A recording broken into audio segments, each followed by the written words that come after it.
Hey guys, welcome back to the channel. We hope you're having a blessed day wherever and whenever you are. We are back with another daily Bible reading. We're going through the Bible in 60 days. If you're just now joining us, it's not the whole Bible in 60 days, but it's like a good summary or a good taste of the Bible. And it's a great plan for families as well as children to get started into the Bible. It'll just give you a nice overview of the story of the Bible. So we are going to continue reading from the New International Version, specifically the Adventure Bible. Real quick, if you want to find this plan or other plans like it, make sure you go to the website questionsgod.com. Again, that's questionsgod.com. And special thanks to them for allowing us to do this plan on YouTube. And today, we're going to continue with more from Moses. And we're going to be reading from Exodus. So it's going to be chapter 15 is where we're going to start, but we're actually not going to start until verse 22. And we're going to go all the way to chapter 17 and end on verse... Well, it's all of chapter 17. It's all of chapter 17? Okay. Yeah. There's a seahorse on this page. Oh, nice. There's what do you call this? Like animations or whatever? Illustrations. Illustrations. Anyway. So what? 22 you said? 15? Yeah, 15 starting with verse 22 and then all the way through chapter 17, which is short. And so okay. Gather along, gather around. We're reading more about Moses. Yes, ma'am. If you don't remember Moses, he's the baby in the basket. Then Moses led Israel from the Red Sea, and they went into the desert of Shur. For 3 days they traveled in the desert without finding water. When they came to Marah, they could not drink its water because it was bitter. That is why the place is called Marah. So the people grumbled against Moses, saying, "What are we to drink?" Then Moses cried out to the Lord, and the Lord showed him a piece of wood. He threw it into the water, and the water became fit to drink. There the Lord issued a ruling and instruction for them and put them to the test. He said, "If you listen carefully to the Lord your God and do what is right in his eyes, if you pay attention to his commands and keep all his decrees, I will not bring on you any of the diseases I brought on the Egyptians, for I am the Lord who heals you." Then they came to Elim, where there were 12 springs and 70 palm trees, and they camped there near the water. Sounds like Florida. Chapter 16. The whole Israelite community set out from Elim and came to the desert of Sin, which is between Elim and Sinai. On the 15th day of the second month after they had come out of Egypt, in the desert, the whole community grumbled against Moses and Aaron.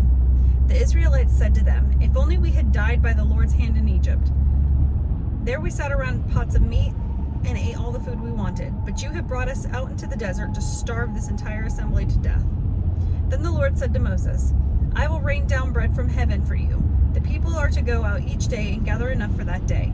In this way I will test them and see whether they will follow my instructions. On the 6th day they are to prepare what they bring in, and that is to be twice as much as they gather on the other days." So Moses and Aaron said to all the Israelites, "In the evening you will know that it was the Lord who brought you out of Egypt, and in the morning you will see the glory of the Lord, because he has heard your grumblings against him. Who are we that you should grumble against us?"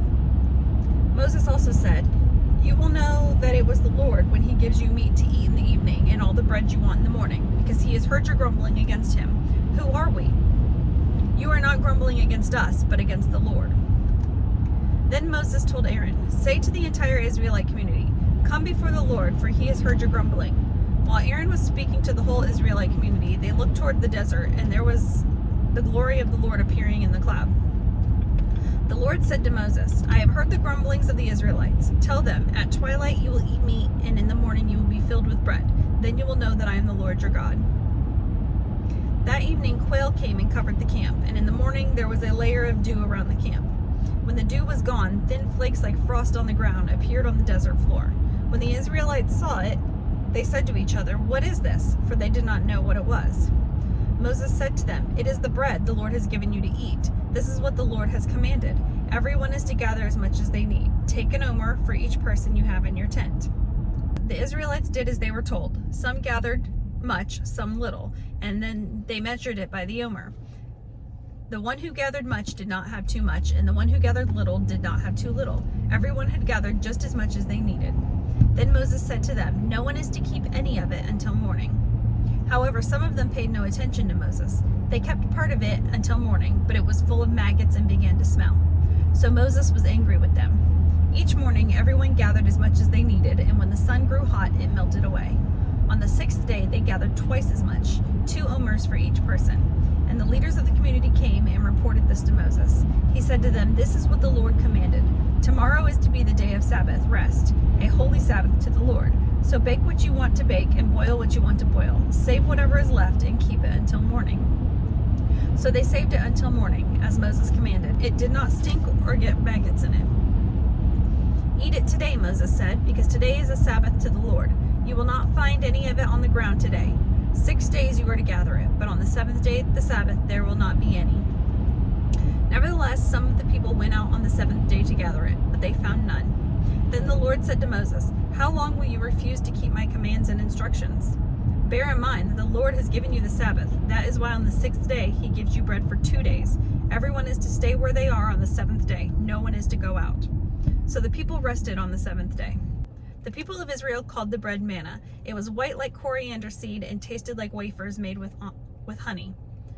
Moses said, "This is what the Lord has commanded. Take an omer of manna and keep it for the generations to come, so they can see the bread I gave you to eat in the wilderness when I brought you out of Egypt." So Moses said to Aaron, "Take a jar and put an omer of manna in it. Then place it before the Lord to be kept for the generations to come." As the Lord commanded Moses, Aaron put the manna with the tablets of the covenant law, so that it might be preserved. The Israelites ate manna 40 years until they came to a land that was settled. They ate manna until they reached the border of Canaan. An omer is 1/10 of an ephah? I don't know how to say that word. Just do your best. Well, it's spelled E-P-H-A-H. E-P-H-A-H? Mm-hmm. Ephah? Ephah? Yeah, ephah. Okay. 17. The whole Israelite community set out from the desert of Sin, traveling from place to place as the Lord commanded. They camped at Rephidim, but there was no water for the people to drink.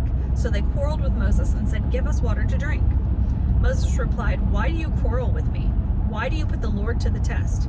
But the people were thirsty for water there, and they grumbled against Moses. They said, "Why did you bring us up out of Egypt to make us and our children and our livestock die of thirst?" Then Moses cried out to the Lord, "What am I to do with these people? They are almost ready to stone me." The Lord answered Moses, "Go out in front of the people. Take with you some of the elders of Israel, and take in your hand the staff with which you struck the Nile, and go. I will stand there before you by the rock at Horeb. Strike the rock, and water will come out of it for the people to drink." So Moses did this in the sight of the elders of Israel, and he called the place Massah and Meribah, because the Israelites quarreled and because they tested the Lord, saying, "Is the Lord among us or not?" The Amalekites came and attacked the Israelites of Rephidim. Moses said to Joshua, "Choose some of our men to go out to fight the Amalekites. Tomorrow I will stand on top of the hill with the staff of God in my hand." So Joshua fought the Amalekites as Moses had ordered, and Moses, Aaron, and Hur went to the top of the hill. As long as Moses held up his hands, the Israelites were winning, but whenever he lowered his hands, the Amalekites were winning. When Moses' hands grew tired, they took a stone and put it under him, and he sat on it. Aaron and Hur held his hands up, one on one side, one on the other, so that his hands remained steady till sunset. So Joshua overcame the Amalekite army with the sword. Then the Lord said to Moses, "Write this on a scroll as something to be remembered, and make sure that Joshua hears it, because I will completely blot out the name of Amalek from under heaven." Moses built an altar and called it, "The Lord is my banner," he said, because hands were lifted up against the throne of the Lord. The Lord will be at war against the Amalekites from generation to generation. That's it. Awesome. Thank you, babe, for reading. You're such a great reader. So much better than me. But we're just a regular mom and dad, husband and wife who just trying to read more, get more involved, and so we're not theologians by any means. So when we mispronounce a word, forgive us. Just have some grace with us. We're just trying to encourage everybody else to get into the Word and in easy ways that they can get started. So I do want to mention because I'm going to talk about this more in depth. I believe it's when we, in a couple days, when we go to Numbers. I briefly mentioned it a little behind the scenes. We're shooting these somewhat out of order, but it doesn't matter because we're shooting them and we're going to put them in order. But I had already did a little discussion on the day that my son reads for talking about, I guess, when they re-reference the whole split rock. They've actually believe that they found that rock in Saudi Arabia. And so I go into a whole spiel about that in a couple days, so make sure you tune in for that. And I don't want to talk about it too much in depth here because I did talk about it for a good minute on that video. So all that to say, we hope that you've been encouraged. Hope that you'll consider subscribing and joining us on all of our family adventures, that we try to share some fun videos on the weekends. But Monday through Friday, daily Bible reading content. Is there anything you would like to say, babe? No. Well, thank you so much. I love you, and I love y'all too. We're gonna get hit if you don't pay attention. I'm paying attention. They were almost going to hit us. Guys, we'll see you on the next one. God bless.